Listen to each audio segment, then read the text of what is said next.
ఈ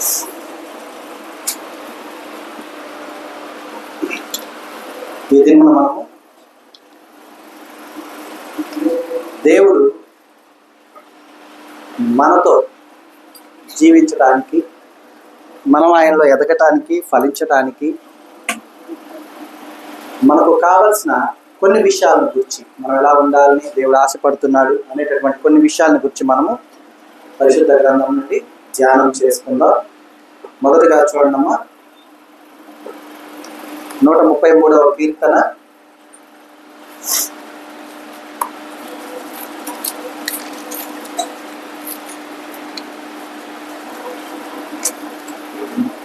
3 వచనాలు చూడండి.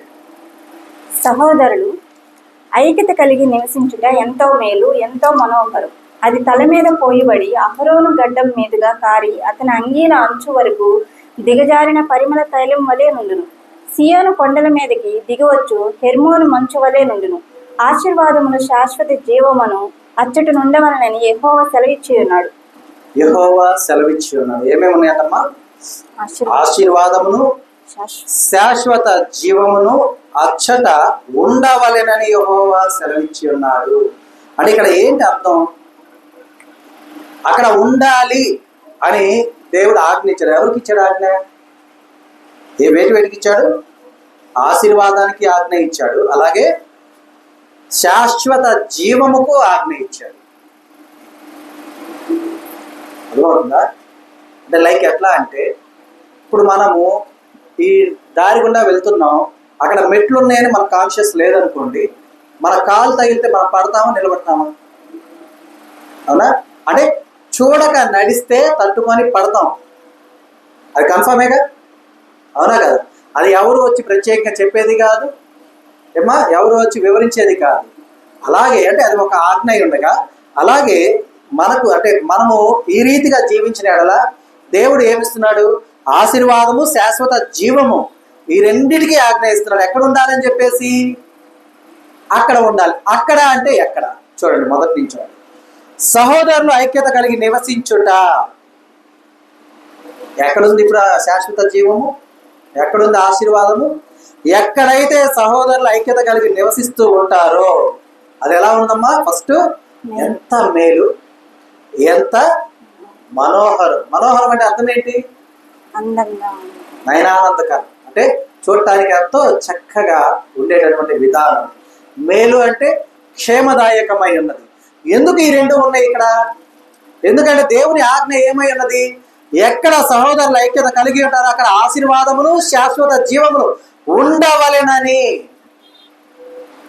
అక్కడ ఉండాల్సిందే అని చెప్పి దేవుడైన యెహోవా సెలవిచ్చి ఉన్నాడు. కాబట్టి సహోదరుల ఐక్యత కలిగి నివసించు ప్రాంతమందు ఏమేమి ఉన్నాయి?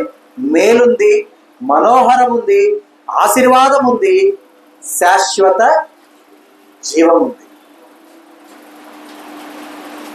అర్థమైందమ్మా? ప్రత్యేకంగా మనము ఆశీర్వాదం కోసం పరిగెత్తటం, వెతకటం, శాశ్వత జీవం కోసం పరిగెత్తటం, వెతకటం, పరిశోధించటం, ఇవన్నీ అవసరమా? ఏముంటే సరిపోతుంది? సహోదరుల ఐక్యత ఉంటే సరిపోతుంది. అర్థమైందా? ఎందుకంటే మేలు అంటే క్షేమదాయకమై ఉన్నది, అలాగే నయనానందకరం అంటే అద్భుతమైనటువంటి, మనోహరమైనటువంటి, అందమైనటువంటి విధానాన్ని ఏర్పరిచేదై ఉంది. అవునా? కాబట్టి గమనించండి, ఈ లోకంలో కూడా ఒక సామెత ఉంది, ఐకమత్యమే మహాబలం. మహాబలం. మనకు 2వ తరగతిలోనో 1వ తరగతిలోనో ఒక లెసన్ ఉంటుంది. ఆ లెసన్ ఏంటంటే, ఒక చీపిరి పుల్ల తీసుకొచ్చి విరువు అని చెప్పి పిల్లవాడికి చెప్పినప్పుడు అది ఊరికనే విరిచేయగలుగుతాడు. తర్వాత చీపిరి కట్ట తీసుకొచ్చి దీన్ని విరువు అంటాడు. విరుగుద్దమ్మా? పుల్లని విరగొట్టగలం, 2 పుల్లల్ని విరగొట్టగలం, 3 విరగొట్టగలం, 4 విరగొట్టగలమేమో, కానీ ఐక్యత కలిగినటువంటి ఆ యొక్క సమూహమైనటువంటి ఆ చీపిరి కట్టును విరగొట్టగలమా? విరగొట్టలేము. కాబట్టి అంత గట్టి బాండింగ్ మనం దేవునిలో ఎదిగే వారమైనటువంటి మనకు ఉండాలి. మనము సఖ్యత, సమాధానము, ఐక్యత కలిగిన వారమై మనం ఉంటే మన దగ్గర ఏముంటుందమ్మా? ఆశీర్వాదం. శాశ్వత జీవం. అర్థమవుతుందా? మన ఈ పోరాటం అంతా ఎందుకు మన దేవుడి దగ్గరికి వస్తున్నాం, ఎందుకు బాప్తీసం తీసుకుంటున్నాం, ఎందుకు నిరీక్షణ కలిగి జీవిస్తున్నాం, ఎందుకు దేవుని యొక్క కృపలో నిరంతరం జీవించాలి, మనం ఆశ కలిగి ఎదురు చూస్తున్నాం? ఫైనల్ గా శాశ్వత జీవితాన్ని మనం జీవించడానికి. అవునా కాదా? అంతేగా, నిత్యరాజ్య వారసత్వాన్ని మనం పొందుకోవడానికే కదా మనం ఇవన్నీ కూడా ఎదురు చూస్తున్నాం, ఇవన్నీ కావాలనుకుంటున్నాం. కానీ నిత్యరాజ్య వారసత్వానికి ఈజియెస్ట్ మెథడ్ దేవుడు మనకు చూపించిన విధానం ఏంటి? ఏమా? ఐక్యత. సహోదరులు ఐక్యత కలిగి నివసించుట ఎంత మేలు, ఎంత మనోహరం. ఎందుకంటే అచ్చట దేవుని ఆశీర్వాదం ఉండదు, అచ్చట శాశ్వత జీవం ఉండదు. అర్థమవుతుందా? యెహోవా ఆశీర్వాదమే ఐశ్వర్యం ఇచ్చను, నరుల కష్టం చేత అది వృద్ధి అవుతుందా? అవదు. మనం ఎంత ప్రయత్నం చేసినా అవ్వదు. కానీ ఆశీర్వాదం ఉంటే సమృద్ధి, సమాధానం, సంతోషం ఇవన్నీ మనకు ఉంటాయి అన్నమాట. కాబట్టి మొదట మనం ఎలా ఉండాలి? ఐక్యత కలిగిన వారుగా మనము నివసించాలి. అది ఎలా ఉంటుందో చూడండి. అది తల మీద పోయబడిన అహరోను గడ్డము మీదుగా కారి అతని అంగీల అంచు వరకు దిగజారిన పరిమళ తైలము వలె ఉండును.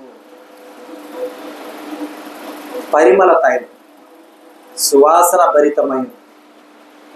చూడమ్మా, ఎవరన్నా మురికిగా ఉండి మన పక్కన కూర్చుంటే మనం ఉండగలుగుతామా? కొద్దిసేపు అయినా ఉంటామా? ఉండలేదు. అదే సువాసన, మంచి సువాసన వచ్చేటటువంటి బట్టలు కానీ అలాంటి పర్ఫ్యూమ్స్ కానీ వాటే తగు మాత్రము వాడి మన పక్కన కూర్చున్నప్పుడు మనం ఎట్లా ఉంటాం? ఎంతసేపు అయినా సరే మనకి ఇబ్బంది లేకుండా మనం ప్రశాంతంగా ఉండగలుగుతాం. అది ఎక్కడ వస్తుంది? ఆ పరిమళ తైలము సువాసన ఎక్కడ వస్తుంది? ఐక్యత కలిగిన చోట వస్తుంది. అర్థమవుతుందా? ఇక సియోను కొండల మీదుగా దిగవచ్చు హెర్మోను మంచు వలె ఉండును. మంచు ఎలా ఉంటుందమ్మా? చెప్పండి. ఎండాకాలం వస్తే మంచు కోసమే కదా ఇళ్లలో ఏసీలు పెట్టుకుంటున్నారు. అవునా కాదు? మంచు అంటే ఏంటి? చల్లదనం. అవునా? ఏసీలు పెట్టుకుంటున్నామా లేదా? ఏసీలు వేసుకుంటున్నామా లేదా?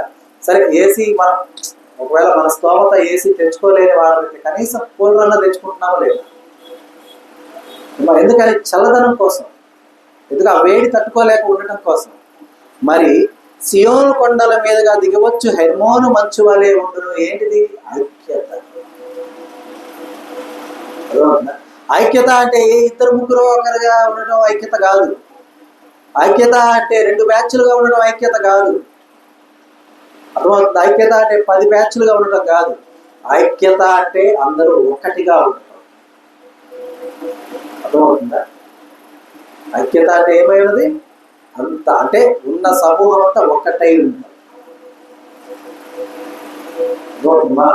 కాబట్టి ఆ ఐక్యత కలిగిన చోట ఆశీర్వాదం ఉంటుంది. ఇంకా ఏముంటుంది? శాశ్వత జీవం ఉంటుంది, మేలు ఉంటుంది, మనోహరం ఉంటుంది, పరిమళ తైల సువాసన ఉంటుంది, హిమము వంటి చల్లని వాతావరణం. ఎండాకాలం వస్తే చాలా మంది చాలా చోట్లకు వెళ్తూ ఉంటారు. వెళ్ళగలిగిన వాళ్ళు స్విట్జర్లాండ్కి వెళ్తుంటారు. కొద్దిగా స్తోమత ఉన్నటువంటి వాళ్ళు ఊటీకో కొడైకెనాల్కో అట్లా మన ఆరక్కో అట్లా వెళ్ళి ఒక 4-5 రోజులు చక్కగా గడిపి హిమాలయాలకు అట్లా చల్లని ప్రదేశానికి వెళ్ళి గడిపి వస్తూ ఉంటారు. దేనికోసం వెళ్తున్నారు?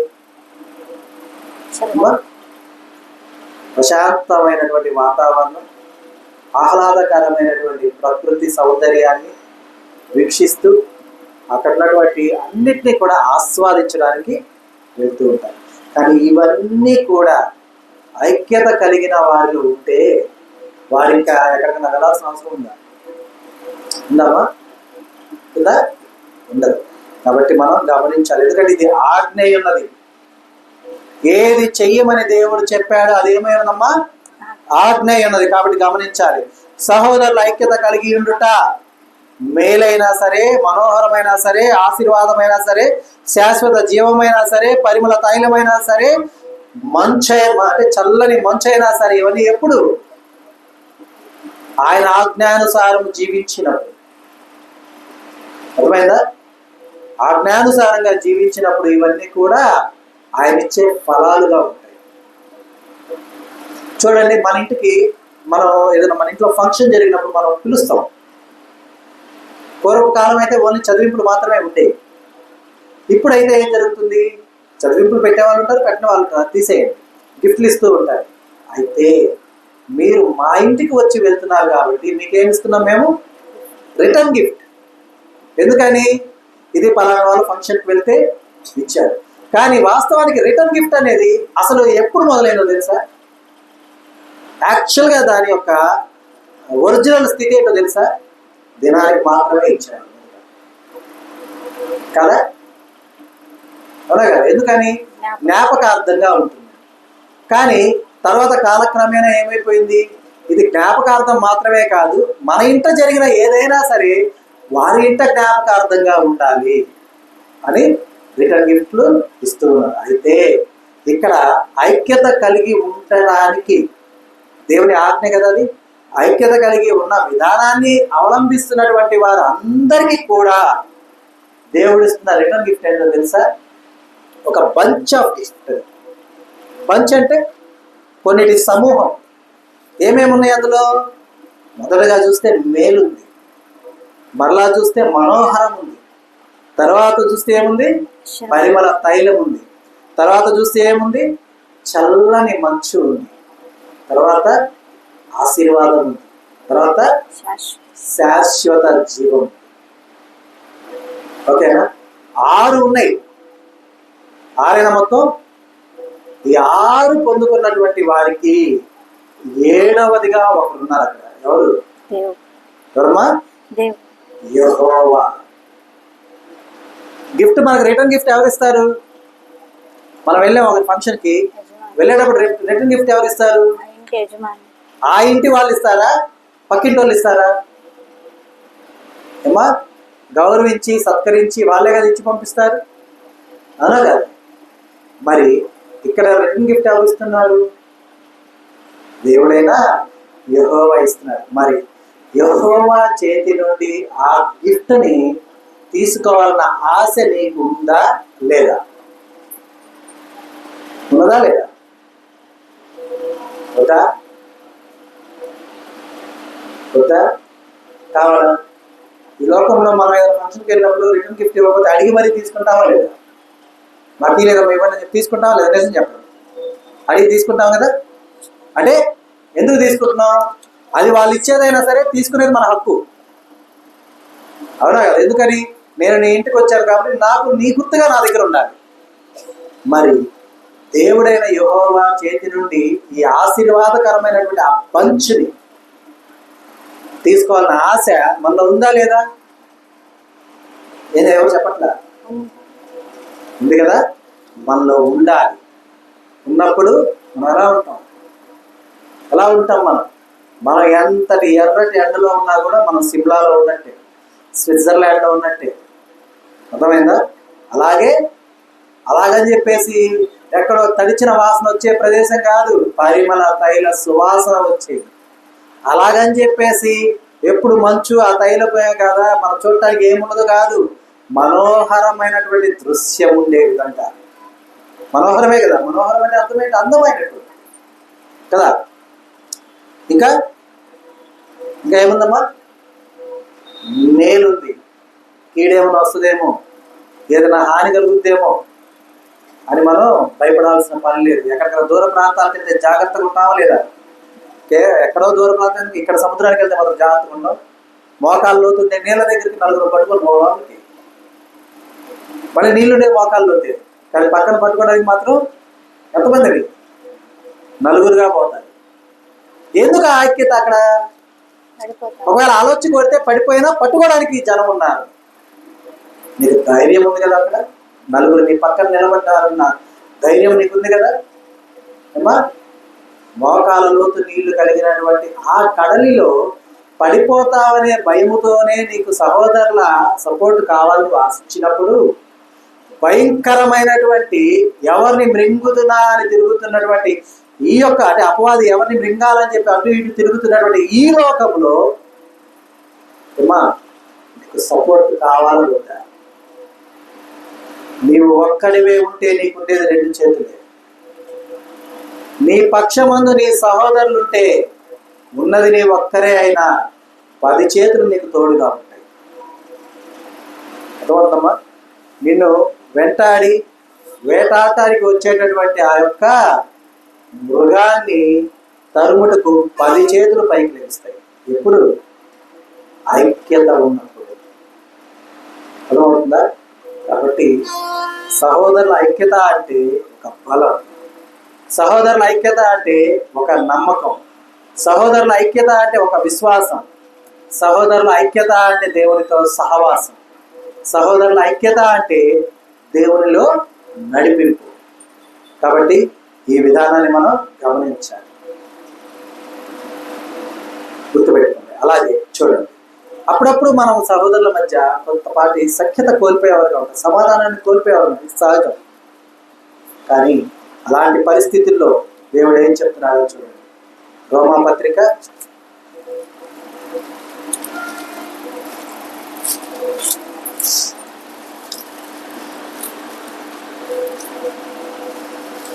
'అపోస్తలుడైన పౌలు రోమీయులకు రాసిన పత్రిక 14వ అధ్యాయము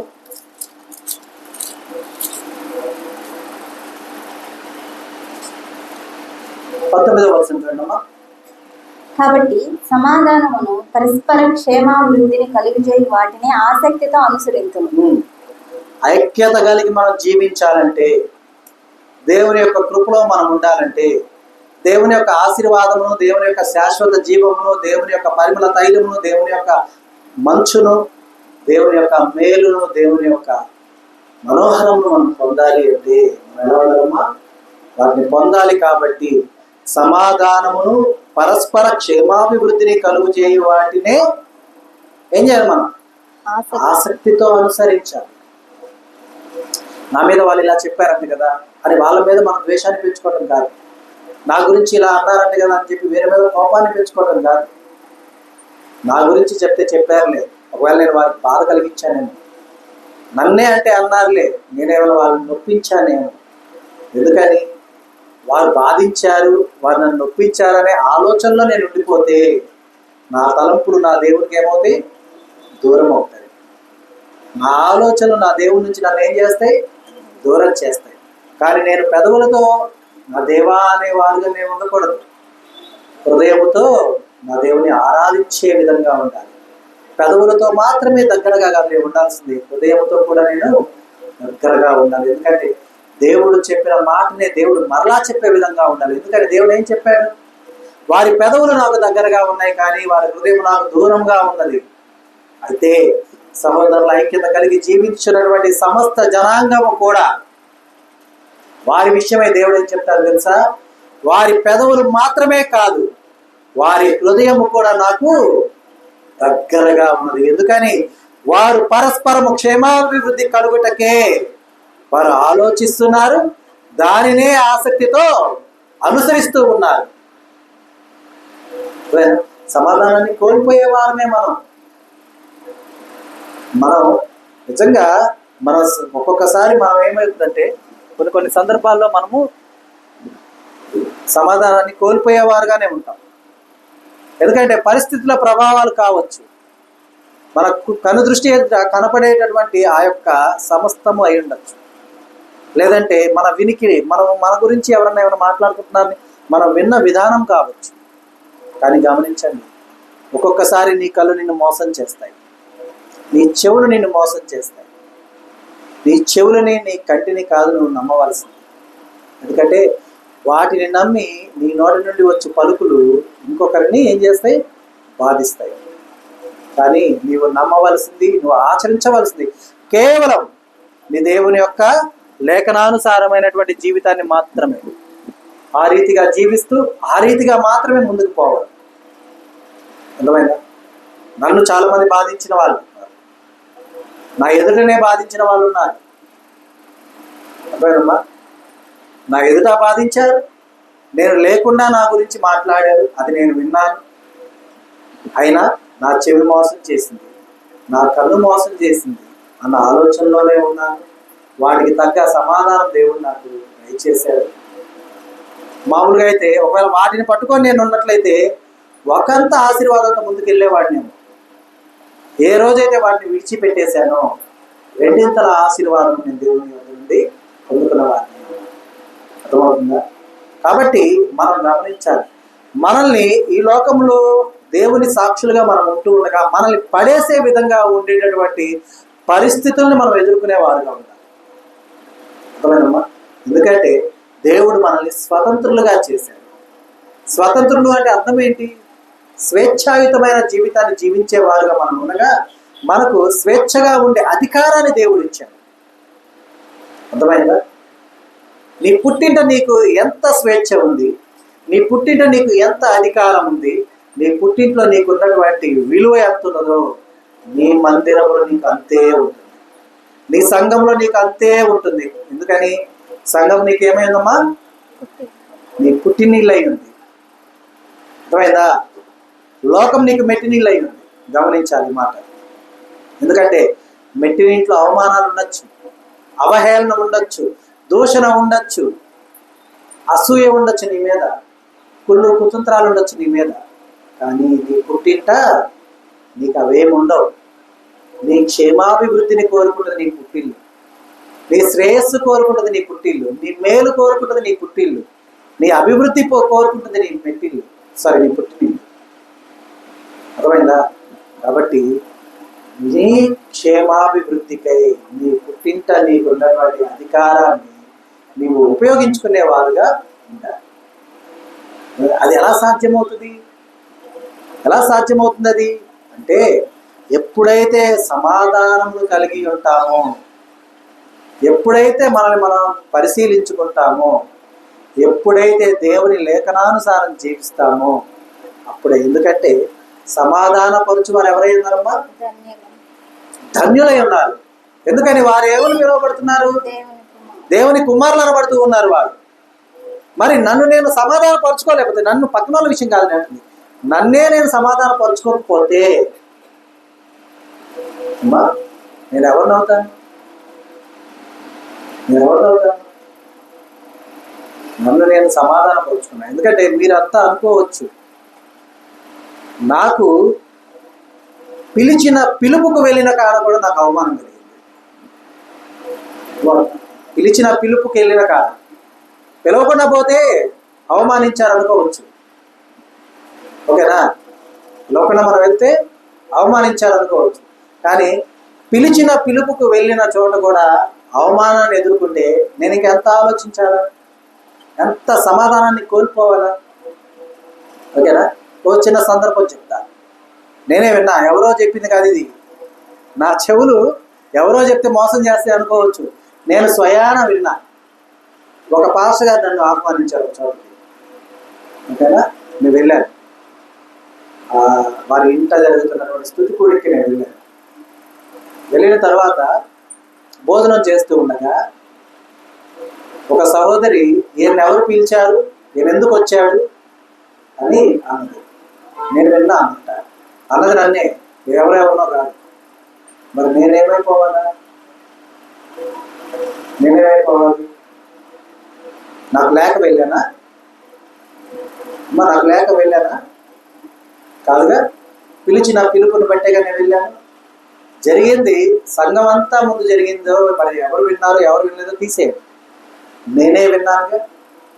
మరి నేనెంత తల్లడిల్లిపోవాలి, నేనెంత కుంగిపోవాలి. అప్పటికి ఇంకా న్యూ లైఫ్ మాత్రం పెట్టలేదు అనుకుంటా, ఇంకా స్టార్ట్ చేయలేదు. అర్థమైందా? నన్ను నేను సమాధానం పరుచుకున్నాను. ఎందుకని?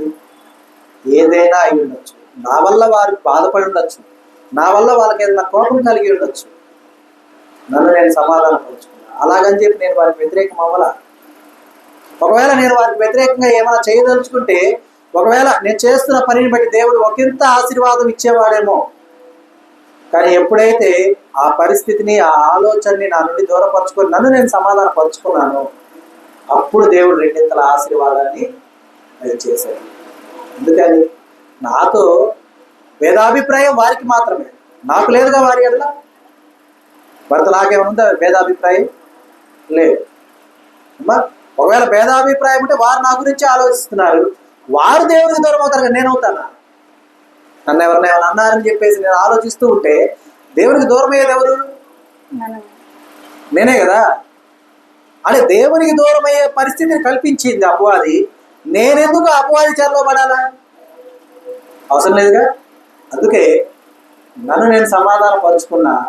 ఈ విషయం జరిగి మేబీ 2 years 3 years అవుతుంది. ఏ రోజు ఎవరితో చర్చించాలి ఆ విషయాన్ని. ఇప్పుడు మాత్రం మీరు ఎందుకు చెప్తున్నానంటే సహోదరుల ఐక్యత సమాధానంతో కూడుకున్నదై ఉన్నది కాబట్టి దానికి ఉన్న బలం తెలుసుకుంటారని చెప్పేసి మాత్రమే చెప్తున్నా. ఎవరిని నిందించాలని కానీ ఎవరిను తక్కువ చేయాలని మాత్రం నేను చెప్పట్లా. ఇందులో మీరు గమనించాల్సిన విషయం ఏంటంటే తగ్గించుకున్న విధానాన్ని గమనించాలి. అక్కడికక్కడ లేచి చేతులు కట్టుకుని బయటికి రాలా. అర్థమవుతుందా? విన్నాను, వడ్డించిన మొదట్లోనే విన్నా మాటని. చేతులు కడిగేసుకుని బయటికి రాలా. చేతులు కడిగేసుకుని బయటకు వస్తే ఏమయ్యేది? పిలిచిన వారు, అంటే నన్ను పిలిచిన వారు కొద్దిగా బాధపడేవాళ్ళు. నేను పిలిచాను కదా, తినకుండా వెళ్ళిపోయారు. ఎందుకంటే వాళ్ళ ప్రమేయం లేకుండా జరిగిన దానికి వారి తప్పును మనం వారి తప్పు అని అనొచ్చమ్మా? అనకూడదు. కాబట్టి మనం గమనించాలి. ఎందుకంటే ఈ మాట బాగా గుర్తుపెట్టుకోండమ్మా. మనం జీవితంలో దేవుళ్ళు ఎదగాలంటే ఈ విషయాన్ని చెప్పేది గుర్తుపెట్టుకోండి. ఒక నిజ సాక్ష్యం చెప్తుంది. మనకు యేసన్న గారు తెలుసుగా, చక్కగా ఆయన పాటలు పాడుకుంటూ ఉంటాను. ఓకేనా? ఆయన్ని ఒక సహోదరి తన ఇంటికి పిలిచి భోజనానికి ఆహ్వానించి భోజనం పెట్టి ఆయన్ని తినమని కూర్చోబెట్టినప్పుడు ఆ ఇంటి యజమానుడు వచ్చి వీళ్ళకి ఏమీ పని లేదు, ఊరి మీద పడి తింటారని చెప్పి గాలిపిచ్చి ఆ పల్లెలు ఉప్పు వేశాడు. మనమైతే ఏం చేస్తాం? పల్లె విసిరేసో అది పెట్టేసో వేసి వెళ్ళిపోతాం. ఆయన అక్కడ చూసింది ఏంటో తెలుసా? ఊసిన ఆయన్ని చూడ పిలిచిన పిలుపుని చూశాడు ఆయన. సహోదరి ఎంతో ప్రేమతో నన్ను పిలుచుకుంది. ఎందుకంటే దైవ సేవకునికి ఇచ్చిన మర్యాద ఆ సహోదరి కోల్పోకూడదు. ఎందుకంటే దైవ సేవకుని ఆహ్వానించుకొని అతనికి భోజనం పెట్టాలని ఆశ పెట్టప్పుడు ఆ దైవ సేవకుడు భుజించకుండా వెళ్ళిపోతే ఆ విషయం నుండి వచ్చే ఆశీర్వాదం ఆ బిడ్డ కోల్పోతుంది కదా. కోల్పోయిందా లేదా? ఎవరో చేశాడు, తన యజమానుడు ఊశాడు, దానికోసం ఆహ్వానించిన బిడ్డ బాధపడకూడదని చెప్పి ఆయన అంతవరకు పక్కకు తీసేసి ఆ అన్నాన్ని తిని ఆయన మనస్ఫూర్తిగా ప్రార్థన చేసి ఆశీర్వదించి ఆయన వచ్చాడు. మరి ఊరకనే అవ్వరమ్మ గొప్ప సేవకులు. ఊరకనే అవ్వరు దేవుని బిడ్డలుగా. ఎన్నో అవమానాలు ఎదుర్కోవాలి, ఎన్నింటినో సహించాలి, ఎన్నింటినో వదిలేయాలి, ఎన్నింటినో భరించాలి. ఇవన్నీ కలిగితేనే దేవుని నిజమైన బిడ్డగా ఉంటాం. ఎందుకంటే ఇవన్నీ మనకు కలిగే పరీక్షలు మాత్రమే. అర్థమైందా? ఈ పరీక్షల విషయమై మనము కలవరపడుతూ మనం ఉంటే మనం అనుకోవచ్చు సహోదరులతో ఐక్యత కదా కోల్పోయేదని. ఐక్యత కాదు కోల్పోయేది మనం. ఎందుకంటే భేదాభిప్రాయాలు మనకుంటాయేమో కానీ అవసరాలకు ఉండవు. కానీ మనం కోల్పోయేది ఏంటో తెలుసా? దేవుని యొక్క బంచ్ ఆఫ్ గిఫ్ట్ని కోల్పోతాం. అర్థమైందా? మరి చూడండి, ఆ రోజున దైవ సేవకుడైన యేసన్న గారు ఆ బంచ్ ఆఫ్ గిఫ్ట్ తెచ్చుకున్నాడా లేదా? తెచ్చుకున్నాడా? దేవుని గొప్ప కార్యం ఏంటి తెలుసా? ఎవరైతే ఆయన పల్లెల్లో ఊసారో ఆయనే కొద్ది రోజుల తర్వాత పరిగెత్తుకుంటూ ఆయన పాదాల దగ్గరికి వెళ్ళి మోకరిల్లి అయ్యా ప్రార్థన చేయ నాకని చెప్పి వేడుకున్నాడు. ఆ రోజు ఆయన వచ్చేసింది. ఆ స్త్రీ, ఏ స్త్రీ అయితే ఆయన ఇంటికి పిలిచిందో ఆ స్త్రీ మళ్ళా ఆయన మాస్టర్ గారి ముఖం చూసాడా? ఎందుకని? ఆయన అవమానించి పంపించేశాను. కానీ ఆయన ఆ అవమానాన్ని పక్కన పెట్టి ఆ బిడ్డ ప్రేమతో పెట్టిన దాన్ని భుజించి బిడ్డను ఆశీర్వదించి అక్కడి నుంచి ఆయన వెళ్ళినప్పుడు ఆ బిడ్డ మనసులో బాధ ఉండొచ్చు, నా యజమాని ఇలా చేశాడని. కానీ ఆ ఇచ్చిన ఓదార్పు ఆ బిడ్డని మరలా నడిపిస్తుందా లేదా? మా సమాధానానికి ఉన్న బలం అది, ఐక్యతకున్న శక్తి అది. అర్థమైందా? కాబట్టి మనము సమాధానమును వెతుకుతూ ఉండాలి. పరస్పర క్షేమాభివృద్ధి కలుగుటకి వాటిని ఆసక్తితో అనుసరించే వాళ్ళు ఉండాలి. మన హృదయాన్ని నొప్పించేటటువంటి పరిణామాలు చాలా మన కళ్ళ ముందు జరుగుతాయి. అయితే మన కొరకు క్రీస్తు యేసు అనుభవించిన కష్టాలలో, బాధలలో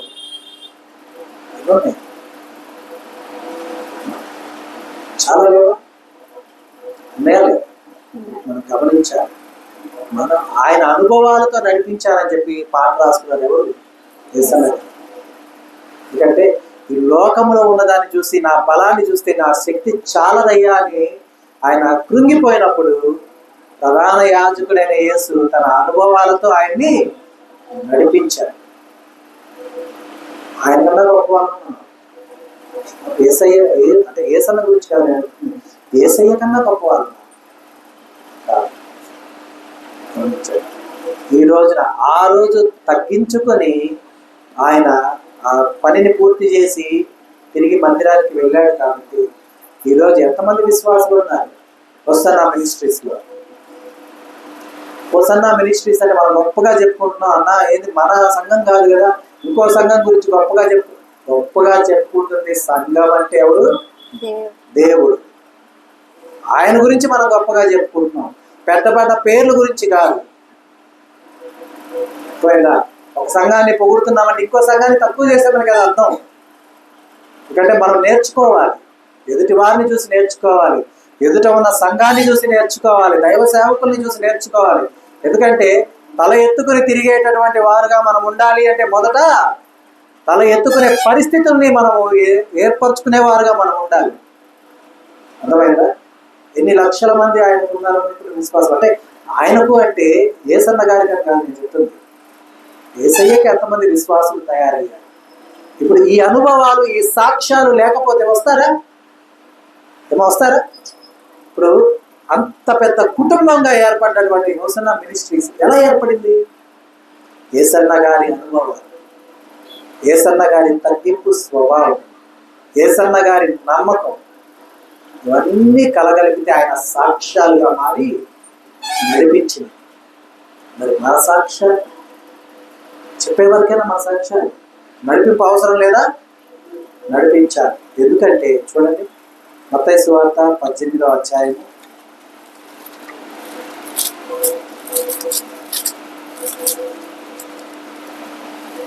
20వ వచనం. ఏలయనగా 2-3 నా నామమున ఎక్కడ కూడి ఉందురో అక్కడ నేను వారి మధ్యన ఉందురని చెప్పాను. చూడండి, సహోదరుల ఐక్యత కలిగి ఎందుకు జీవించాలంటే ఎక్కడ 2-3 ఆయన నామమందు ఉంటారో అక్కడ ఏమంటున్నాడమ్మా? వారి మధ్య ఉందునని చెప్పాను. ఎక్కడ 2-3 నా నామమందు కూడి ఉంటారో అక్కడ వారి మధ్యన నేను ఉంటానని చెప్పాను. మరి సంఘమంతా ఉన్న చోట వారు సేవకుడు కాదు అనబడ్డటువంటి అతన్ని అవమానపరిచిన పక్కన దేవుడు లేదా?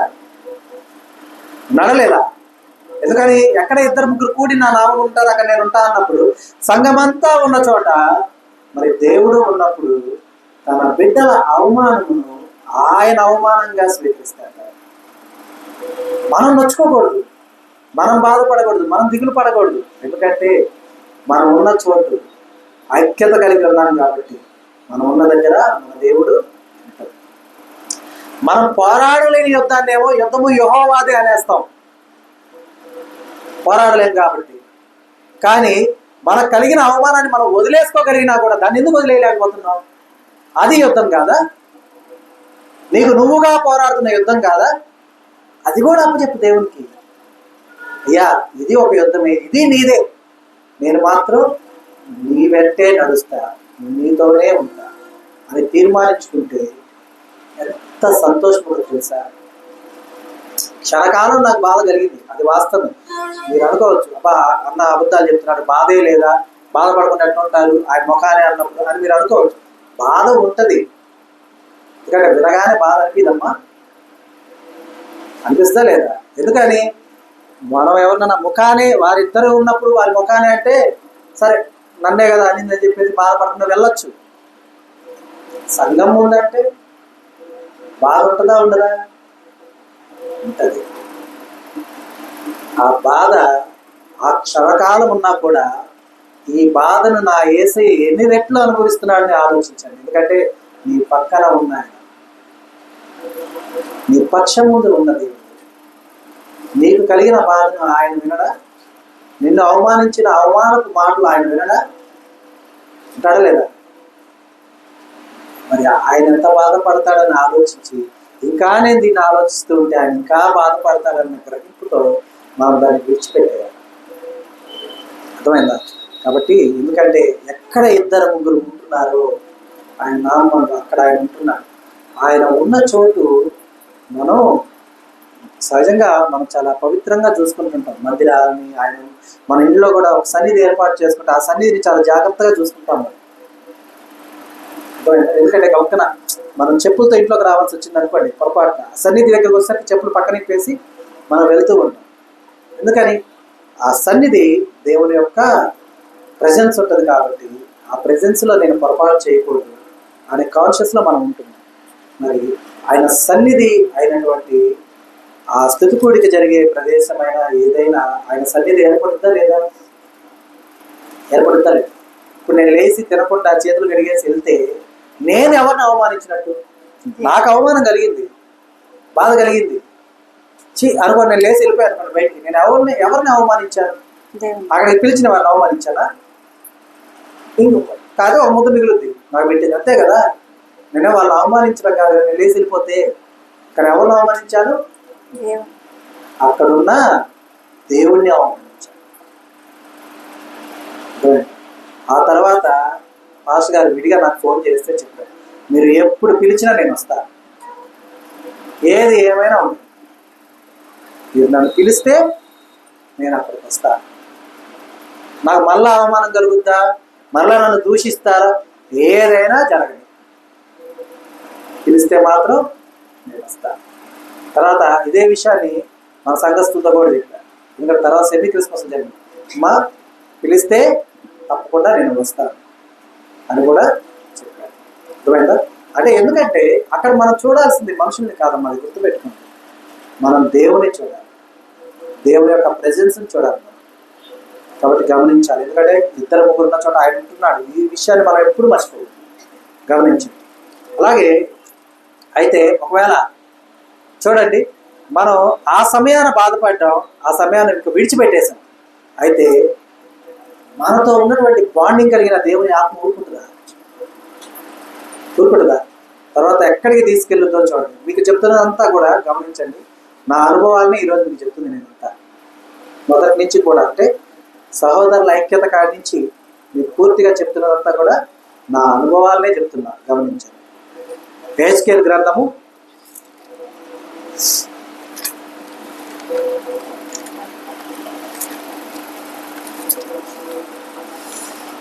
43వ అధ్యాయము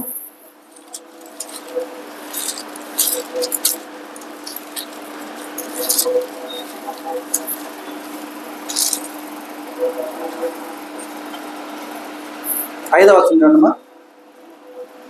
ఆత్మ నన్ను ఎత్తి లోపటి ఆవరణంలోనికి తీసుకొని రాగా యెహోవా తేజో మహిమతో మందిరం నిండి ఉండిను. తర్వాత దేవుడు చేసిన గొప్ప కార్యం ఏంటి? మందిర నిర్మాణం, మందిరాన్ని ఇవ్వటం. చూడండి, ఆత్మ నన్ను ఎత్తి లోపటి ఆవరణంలోనికి తీసుకొని రాగా యెహోవా తేజో మహిమతో మందిరము నిండి ఉండేను. ఒకవేళ నేను అది నా అవమానంగా భావించి, ఓకేనా, నేను కూడా అక్కడ తిరిగి మాట్లాడి నా బాధను వెళ్ళగక్కి, నా కోపాన్ని వెళ్ళగక్కుంటే ఏమా ఆత్మ ఎత్తుకొని పోయే అవకాశం ఉండేదా? చూడండి ఎలాంటిది. ఆత్మ నన్ను ఎత్తి లోపట ఆవరణంలోకి తీసుకొని రాగా యెహోవా తేజో మహిమతో మందిరము నిండి ఉండేను. మందిరం ఇచ్చాడా లేదా దేవుడు? ఏం చెప్పాడు? ఇది నా మందిరమే కానీ వేరొకటి కాదు. మొదటి ఆదివారం మనకి ఇచ్చినటువంటి లేఖనాలు, మరలా మిమ్మల్ని తిరిగి మీ దేశమును కంటే సియోను మందిరానికి నడిపిస్తా చెప్పాడా? కాబట్టి మనం గమనించాలి, మన కోపం, మన బాధ, మన దుఃఖం విడిచిపెడితే దేవుని ఆత్మ తేజోమయుడైనటువంటి దేవుని యొక్క దర్శనార్థం నడిపిస్తుంది. అర్థమవుతుందా? కాబట్టి ఎందుకంటే యెహోవా తేజో మహిమతో మందిరం నిండి, ఆయన నడిపింపు లేకపోతే మనకు ఏమొస్తాయి అమ్మా? వాక్యాలు చెప్పుకోవడం అంటే ఈజీనా? వాక్య పరిచర్య జరగడం అంటే ఈజీనా? ఏ వాక్యము తర్వాత ఏమి చెప్పాలి, చెప్పిన దాన్ని ఎలా వివరించాలి, ఎదుటి వారికి ఎలా అది అంటే వారిలో శక్తిని నింపాలి, ఇవన్నీ ఎవరి వల్ల అవుతాయి? కేవలం దేవుని వల్ల మాత్రమే. అర్థమైందా? ఆయన మందిరాలలో గడుపుతారు అంటే ఒక్క దినం గడుపుతారు. 8 దినముల కంటే శ్రేష్టం, 1000 దినముల కంటే శ్రేష్టం. అర్థమైందా? కాబట్టి ఎప్పుడైతే మనల్ని మనం తగ్గించుకుంటామో, ఎప్పుడైతే మనకు కావలసినటువంటి విధానాన్ని మనం దేవునిలో వెతుక్కుంటామో, ఎప్పుడైతే దేవుని కృపను పొందుకుంటామో, ఈ లోకపరమైనటువంటి వాటిని ఎప్పుడైతే మనం విడిచిపెట్టేస్తామో మొదట, అప్పుడు ఆ క్షణ ఆత్మ నీతో ఉంటూ నిన్ను ఎక్కడ ఉంచాలో అక్కడికి తీసుకువెళ్తూ ఉంటుంది. ఎందుకంటే యెహోవా తేజో మహిమతో ఉన్నటువంటి మందిరం యొక్క విశిష్టత అలా ఉంటుంది. అర్థమవుతుందా? కాబట్టి గమనించాలి. చివరిగా చూడమ్మా,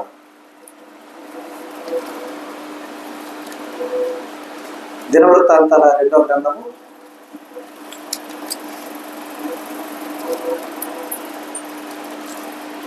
2వ దినవృత్తాంతాల గ్రంథము 7వ అధ్యాయము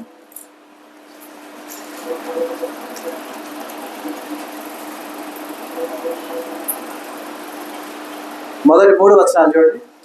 సొలొమోను తాను చేయు ప్రార్థనను ముగించినప్పుడు అగ్ని ఆకాశం నుండి దిగి దహన బలులను ఇతరమైన బలులను దహించును. యెహోవా తేజస్సు మందిరం నిండా నిండెను. యెహోవా తేజస్సుతో మందిరం నిండినందున యాజకులు అందులో ప్రవేశింపలేక ఉండిరి. అగ్నియు యెహోవా తేజస్సును మందిరం మీదకి దిగగా చూచి ఇశ్రాయేలీయులందరూ సాష్టాంగ నమస్కారం చేసి, యెహోవా దయాళుడు, ఆయన కృప నిరంతరం ఉండునని చెప్పి ఆయనను ఆరాధించి స్తుతించిరి.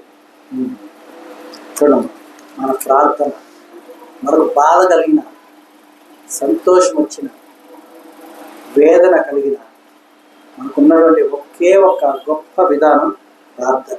దేవునితో మాట్లాడతారు. చూడండి, సొలొమోను తాను చేయు ప్రార్థనను ముగించినప్పుడు ఏం జరిగిందమ్మా? అగ్ని ఆకాశం నుండి దిగి దహన బలులను ఇతరమైన బలులను దహించారు. యెహోవా తేజస్సు మందిరము నిండా నిండెను. యెహోవా తేజస్సుతో మందిరము నిండినందున యాజకులు అందులో ప్రవేశింపలేక ఉండిరి. అర్థమైందా? ఎవరు ప్రవేశించాం? మనం ప్రవేశించామా లేదు? ఓకే, మరి ఎలా సాధ్యం ఇది? మన గొప్పతనమా? కాదు. దేవుని యొక్క ఔదార్యం, దేవుని యొక్క ప్రేమ, ఆశ్చర్యం. మనం ఎప్పుడైతే బ్రతుకుట క్రీస్తని మనం అనుకుంటాం, అప్పుడు బ్రతుకుట క్రీస్తని నువ్వు అనుకున్నావు, నీతో బ్రతుకుట నా ఇష్టం అని దేవుడు మనతో పాటుగా ఉంటాడు. ఎందుకంటే శాశ్వత జీవం ఇచ్చుటకు ఆయన మన పక్షాన ఉంటాడు కదా, అవునా కదా? కాబట్టి అగ్నియు యెహోవా తేజస్సును మందిరం మీదకి దిగగా చూచి ఇశ్రాయేలందరూ సాష్టాంగ నమస్కారం చేసి, యెహోవా దయాళుడు, ఆయన కృప నిరంతరం ఉండునని చెప్పి ఆయనను ఆరాధించి స్తుతించి.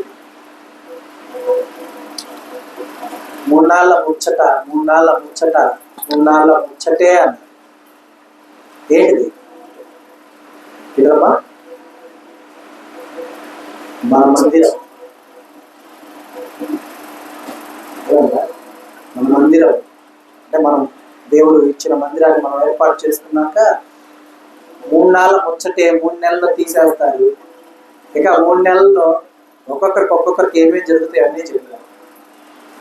ఓకేనా? కానీ 3 నాళ్ళ ముచ్చట అయిందా? శాశ్వతంగా దేవుడు స్థిరపరుచుకున్న ప్రదేశమున 3వ ఏట ప్రవేశింపజేశాడు దేవుడు.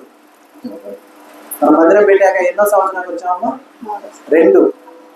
2 సంవత్సరాలు నిండిపోయిన తర్వాత మనం 3వ క్రిస్మస్ అయినా ఇక్కడ జరుపుకుంది. 3rd ఇయరే కదా, న్యూ ఇయర్ మనం ఇక్కడ జరుపుకున్నాం. అర్థమైందా? మూడు నాళ్ళ ముచ్చట అనేటటువంటిది లోకపరమైన మాట అయి ఉండొచ్చు. దాన్ని సీరియస్గా తీసుకునేది ఎవరు? దేవుడు. ఆ రోజున నేను అది నా అవమానంగా నేను భావించను. అయితే మందిలే, ఎందుకంటే అదో ఈ విషయాన్ని సహోదరులు చెప్పినప్పుడు సరేలే 3 నెలల తర్వాత తీసేసి మళ్ళీ ఆడకే కదా పోతామని. సరే తీసేసామనుకో మళ్ళీ ఆడకపోతాం. 3 నెలల ముచ్చటే అన్నారు, బాగానే ఉంది. 3 నెలల తర్వాత తీసేసాం, మళ్ళీ ఆడపోతాం. ఆడకే పోతాం. అవునా కదా? ఇప్పుడు ఒక నది నుండి పాయ వెళ్ళింది అనుకోమ్మా, తిరిగి ఆ పాయ వెళ్ళి కలిసేది ఎందులో? సముద్రంలోనేగా. అంతేగాని మళ్ళీ వచ్చే పుట్టిన స్థానానికి వెళ్ళి వెనక్కి తిరిగి వెళ్ళదుగా. 3 నెలల ముచ్చటే అయినా మరలా మనం కలిసేది ఎక్కడ? దేవుడి దగ్గరే. మన మూడు అన్న పదాన్ని దేవుడు మన విషయంలో సీరియస్గా తీసుకొని ఆయన తేజస్సుని ఇచ్చినప్పుడు ఎవరు నిలవలేకపోయారు ఇక్కడ? అంటే ఎవరిని నేను దూషిస్తున్నానో లేకపోతే ఎవరినో శపిస్తున్నానో ఎవరికో బాగా ఇలాగే జరిగిందనో నేను చెప్పట్లా. నేను చెప్తుంది కేవలం దేవుడు చేసిన కార్యము మన కను దృష్టి ఎదుట నిజ రూపము దాల్చిన విధానాన్ని చెప్తున్నా. మనం ఎవరితోనూ ఎవరెవరినో తీసుకొచ్చి గొడవలు పడలా, ఎక్కడికెక్కడికో మనం పోయి ఏమి చేయలా, క్షుద్ర పూజలు చేయలా, అర్థమైందా? చేతబడులు చేయలా, మనం ఏమీ చేయలా. ఎవరి గురించి మనం ఆలోచించాల. ఆలోచించింది ఒకటే, ఏంటి? నేను దేవుళ్ళు ఎలా ఎదగాలి, మనం దేవుళ్ళు ఎలా ఎదగాలి, ఎలా ఫలించాలి, ఇది మాత్రమే మనం ఆలోచించాం. దాన్ని మాత్రమే మనం ముందుకు సాగిపోయాం. అయితే మన పక్షాన ఉన్న దేవుడు రోషం కలిగిన వాడు. మన పక్షాన అంటే అందరి బిడ్డల పక్షాన. నేనైనా అనాలోచితంగా నేనేమన్నా మాట్లాడేశానంటే దేవుడు నా పక్షాన ఉన్నాడు. పోయిందా? నేనేం గొప్పగా దేవుడికి అందరూ ఒకటే. పోయిందమ్మా. అందు నిమిత్తమై ఆయన ఏ పక్షపాతి కాదు అన్న విషయాన్ని గమనించాను కాబట్టి జాగ్రత్త వహించి నడుచుకుంటున్నాను. నేనైనా ఎవరినైనా దూషించి వాళ్ళ ముఖంలే 3 నెలల ముచ్చట్లే అని అన్నా అనుకోండి, నెక్స్ట్ 3వ ఏడు నేను ఉండను చూడటానికి. అర్థమైందా? ఎందుకంటే దేవుని మందిరం అది, ఎవరిదో ఇల్లు కాదు, ఎవరిదో బిజినెస్ కాదు. వీళ్ళు ఏం చేశారు వీళ్ళ ముఖంలో అనడానికి. ఏంటిది? దేవుని మందిరం. ఆయన సీరియస్గా తీసుకుంటే పరిణామాలు ఎంత దారుణంగా ఉంటాయో మనం చూసాం. అంటే మొండిగా మనమే అనుకున్నాం, మనం భక్తి వెళ్ళిపోయాక మొండిగా నేను నడిపిస్తున్న సంఘాన్ని అని నేనే అనుకున్నాను. అంతేనా? పక్కకి వెళ్ళిపోయిన ఇంకొకరు కూడా నేను మొండిగా నడిపిస్తాను, మీతో కావాల్సిన అవసరం లేదని అనుకోవచ్చు. మొండిగా నడిపించడం కాదు, ఇక్కడ ముందుండి నడిపించడం కావాలి. అర్థమైందా? ముందుండి నడిపించడం అంటే ముందు దేవుడిని చూడాలా, వెనక ఉన్న వాళ్ళకి వివరించాలా, దేవునితో సహవాసం ఎలా ఉంటుందో చూడాలా, ఆ సహవాసాన్ని వారికి పరిచయం చేయాలి.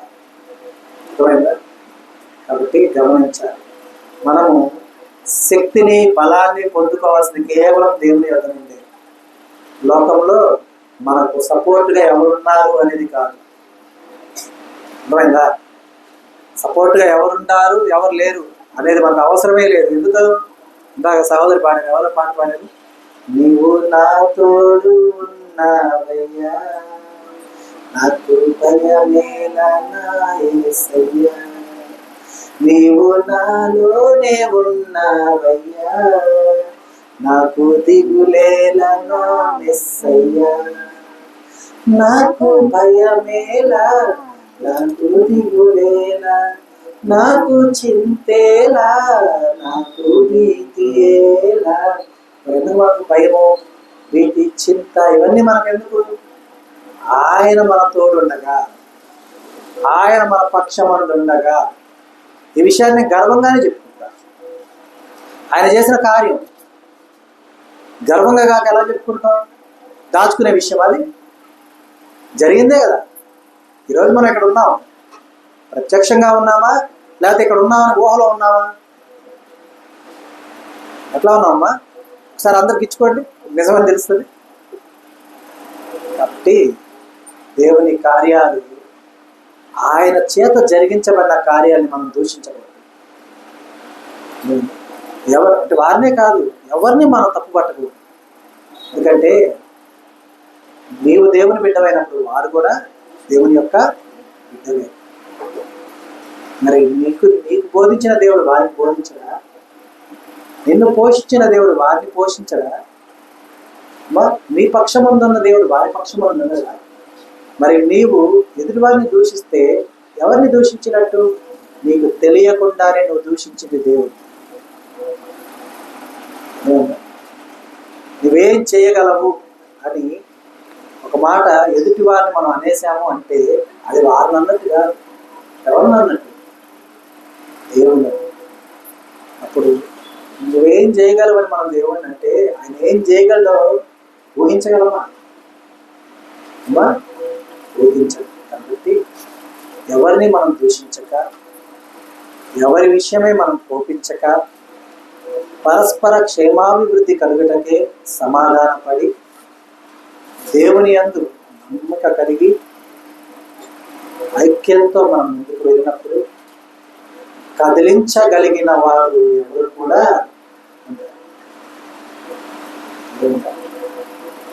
ఉంటారా?